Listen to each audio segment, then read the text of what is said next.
Est-ce que tu veux quelque chose à boire? Je peux faire un thé en fait, j'ai envie d'un thé.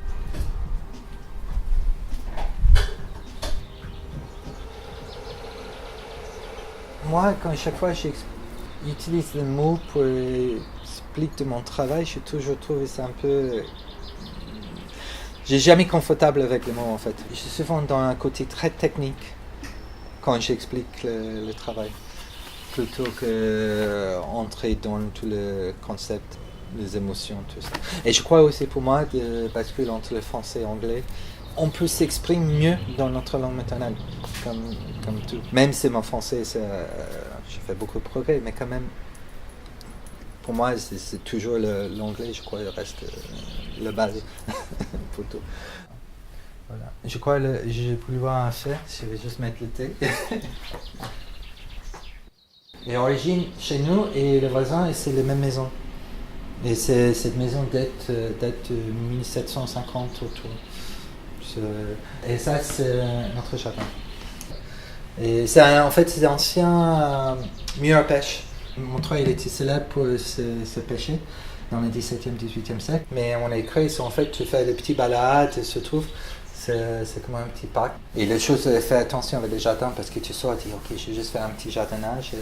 5 heures plus tard, tu es toujours là, rien passé. Et en même temps, j'ai fait aussi le petit tableau, maintenant un peu de série de plantes sauvages et de fleurs de jardin. Ce géant qui est là. Ça, c'est dans la série de fleurs de jardin. Ça, c'est un hibiscus. Et ça, c'est le grand format. Et pas abstrait, mais c'est le plus... avec de l'aluminium. J'ai grandi en Écosse et j'avais fait décider assez tôt que je vais être allé dans le Beaux-Arts. En fait, j'avais 15 ans. Quand j'étais au collège, j'avais un prof d'art qui beaucoup me soutient quand j'ai dessiné, et surtout mon dessin. Parce que là, j'étais dans un quartier, c'est un quartier populaire, une petite ville extérieure des grandes villes d'Écosse. Il y a Edinburgh, Glasgow, et entre là, il y a de petites villes, et entre ça, il y a encore une petite ville. J'ai grandi dans une petite ville. Ma famille est origine d'Edinburgh, mais on a grandi extérieur.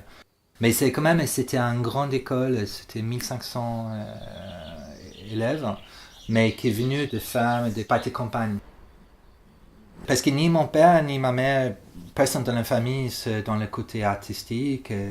Pour eux, les beaux-arts, c'est même pas... C'est pas un métier, c'est pas des choses que tu peux faire. Et c'est donc, j'avais cette professeur, il avait organisé des visites à les Beaux-Arts, à Glasgow et à Dundee. C'est donc qu'il commence à montrer qu'il y avait une possibilité extérieure d'aller à la fac ou faire un travail. Le Beaux-Arts, c'est quelque chose on peut faire. En fait, déjà à 15 ans, j'ai décidé, je veux pas un travail comme dans une banque ou au bureau où on fait lundi, vendredi, 9h, 5h. Pour moi, déjà à cet âge-là, j'ai décidé non, je veux pas ça.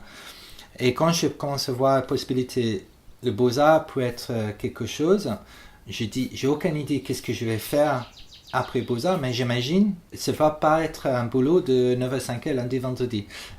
J'ai dit, je sais pas quoi, mais...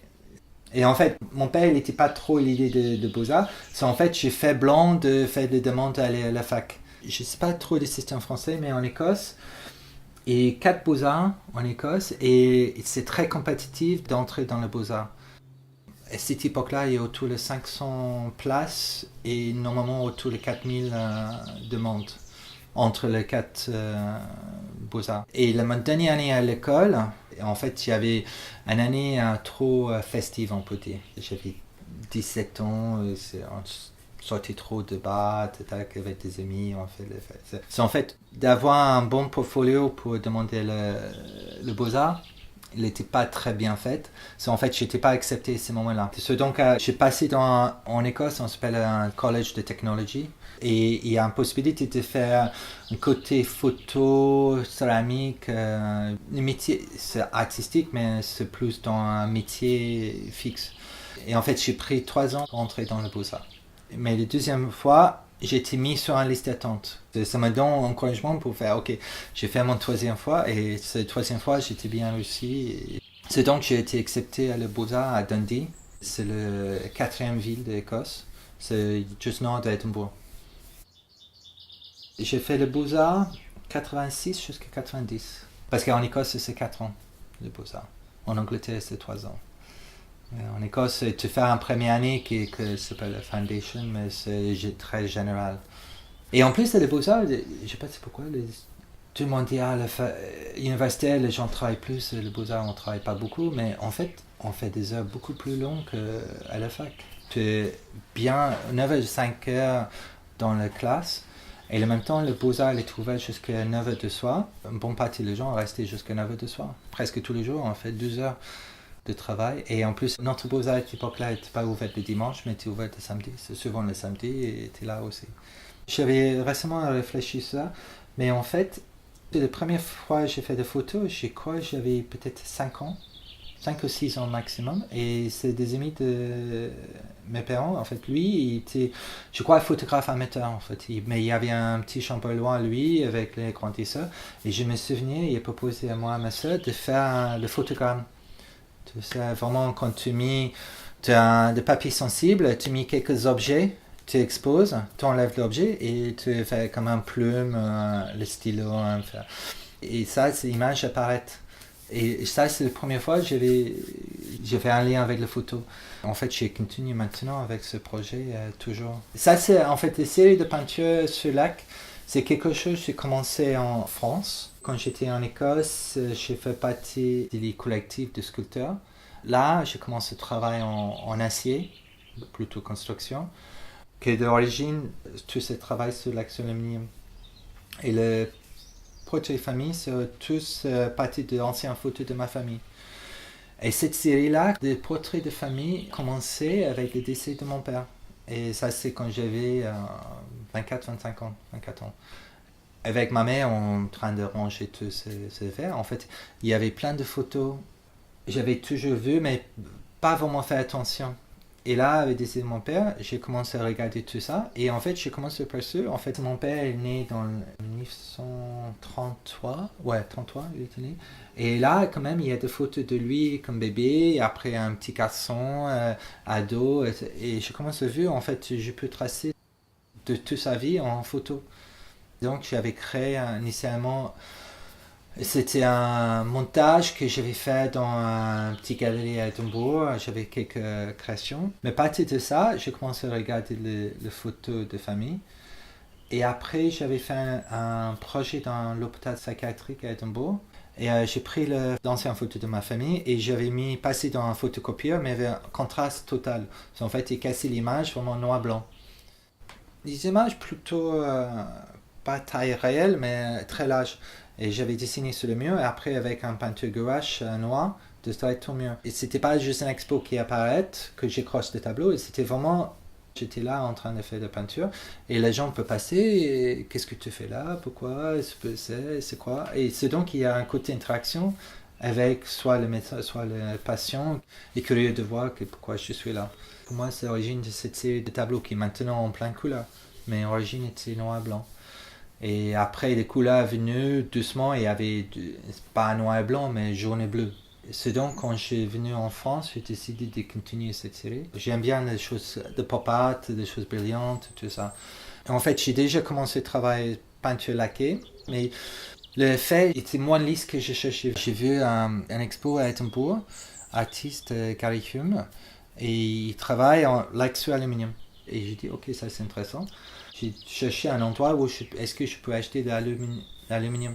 Et en fait, à Montreuil, j'ai trouvé juste 10 minutes une entreprise familiale et ils ont pu faire une toile de mes dimensions. Pour moi, le début, c'est tout le travail. C'est le portrait famille, ça après l'ancien photo de ma famille, j'ai toutes les époques.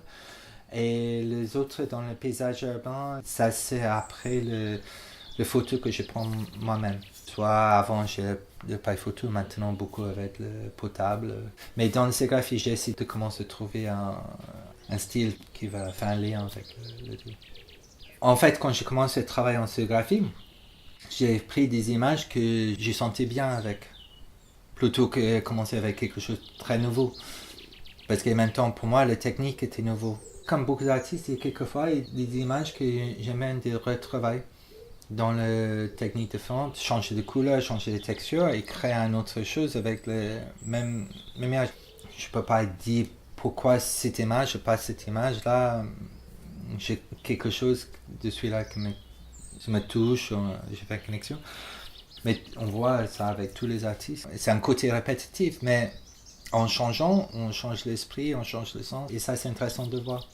En fait, quand tu commences le Beaux-Arts, tu fais tout. J'avais fait des gravures, de litho, un peu de sérigraphie. Mais à le Beaux-Arts aussi, il y a des techniciens. Le fait que tu as un encadrement d'un technicien haute qualité et tu n'apprécies pas le coût de métier, de l'encre, de papier, même quand j'ai en photo, on fait de grands formats. Et tu n'as aucune idée c'est combien ça coûte. C'est donc quand j'étais à Beaux-Arts, j'ai fait des estampes que j'ai toujours aimé bien. En fait, dans tout le où j'ai vraiment dans le contact physique, même si je travaille à ordinateur, après 1-2 jours sur ordinateur, c'est un peu... J'aime bien vraiment les pratiques comme un sculpteur, comme un travailleur plasticien, vraiment faire des outils, des mains sales, tout. J'ai toujours suivi comme mon style. J'ai jamais mis dans le pop art, mais j'ai un style qui bascule vers un peu pop, mais pas dans le thème. En fait, j'avais plusieurs personnes qui disent est-ce que tu fais des sérigraphies? Et j'ai dit non, c'est de la peinture, c'est parce qu'ils sont juste voir le bloc de couleurs très, très graphique. Et en même temps, j'ai dit c'est bien intéressant. Et j'ai appris, en fait, il y a un atelier au Lilas de Stomp. D'aller en neige dimanche matin, c'était super tranquille, c'était beau, c'était fou. Comme c'était très long depuis j'avais fait sérigraphie, des choses comme ça. Donc j'étais très strict. Chaque semaine, je vais aller une demi-journée minimum. Au moins juste entrer dans les techniques et apprendre parce que c'est pas compliqué, mais quand même, il faut commencer à comprendre comment l'encre marche, comment c'est avec l'écran, quand il fait chaud, quand il fait froid. Il faut faire un peu juste pour commencer à comprendre plus en plus technique. En fait, je vois la sérigraphie comme complémentaire. C'est notre style de travail. Mais là, je crois que je vais faire un moyen grand format en peinture. Et la sérigraphie peut être plus dans le petit format. Et en plus aussi, en sérigraphie, comme dans tous les estampes, comme la peinture prend beaucoup plus de temps, c'est un prix beaucoup plus haut. Mais là, en sérigraphie, je vois un petit série qui fait un prix beaucoup plus accessible. Et en plus, c'est un côté plus rapide. Mais en même temps, j'ai toujours sens un peu comme débutante dans la technique. Je crois qu'il y a des artistes dans l'atelier où sont en fait de formation en estampe ou en sérigraphie. Et ils ont une connaissance plus solide sur les techniques que moi. J'ai appris sur place, en même temps, et je sais c'est une technique beaucoup plus large. Et l'autre chose que je veux travailler plus, je n'ai pas vraiment commencé là, c'est le monotype. J'imagine aussi de faire un croisement de la peinture avec des sérigraphies, mais je ne veux pas juste prendre une peinture et mettre je veux essayer de trouver... Et là, avec des sérigraphies, j'ai aussi commencé à travailler sur l'aluminium, imprime sur l'aluminium et des plexiglas. Des choses avec des travail sur l'aluminium et plexiglas, les gens aiment bien. Chaque fois que j'ai fait un, ils se vendent deux. J'essaie, j'ai quelque chose là qui...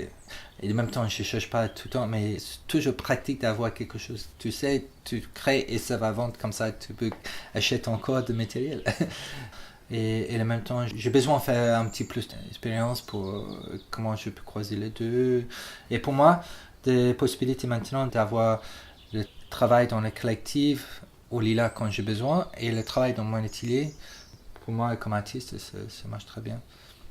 Quand j'ai dit avant, j'ai fait un projet dans l'hôpital psychiatrique, mais je travaille beaucoup dans le milieu handicap comme artiste.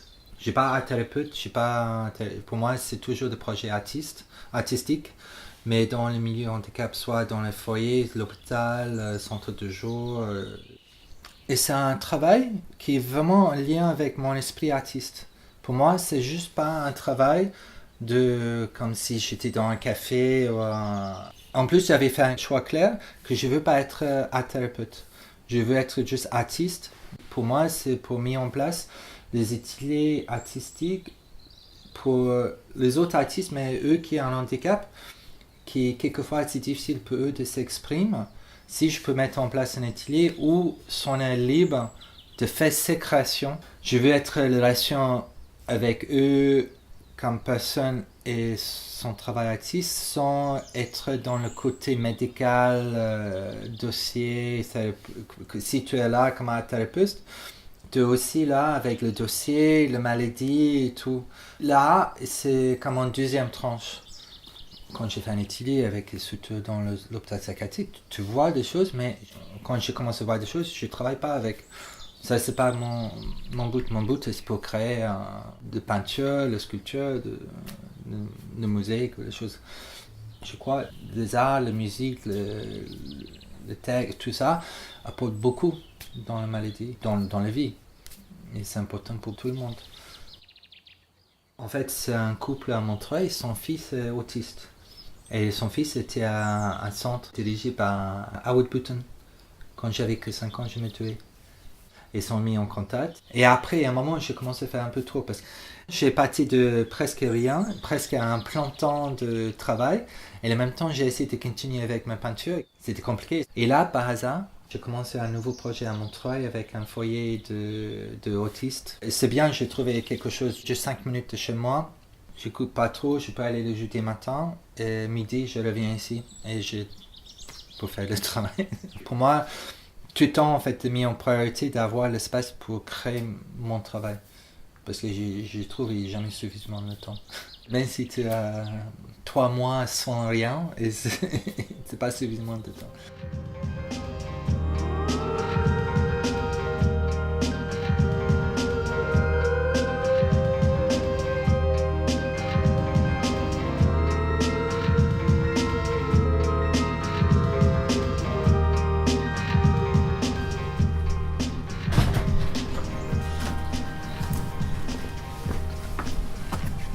Ça, c'est juste le catalogue de Dulwich Picture Gallery pour l'exhibition de Howard Hodgkin en 2001. Mais ça, c'est une expo que j'ai adoré. No poet, ouais, c'est en anglais. No poet, no artist of any art has his complete meaning alone.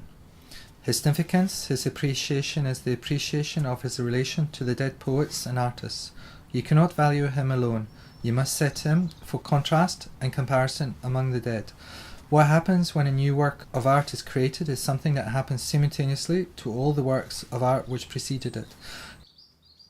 Existing monuments form an ideal order among themselves, which is modified by the introduction of the really new, work of art among them. The past should be altered by the present as much as the present is directed by the past. En fait, tout l'art qu'on crée maintenant vient de ce qui était déjà créé par les artistes et poètes avant nous. Et en fait, on est tous inspirés par eux qui ont déjà vécu. Et en même temps, on crée un nouveau travail. Il peut changer comment on regarde dans le passé. En fait, il y a un discours continu entre le passé et le présent. Et c'est pas que le passé qui fait une influence sur le présent, mais comment on regarde le passé. Notre regard vers le passé peut changer par ce qui passe dans le présent. On n'est jamais sur un point fixe. C'est la raison, comme artiste, pour moi, c'est très important d'aller dans des galeries, dans les musées, voir les autres artistes, parce qu'on nourrit de tout ce qui existe autour de nous. On n'est pas un petit bout clos, en fait. Nos images viennent de quelque part. C'est pas que nous, ça vient de autour de nous.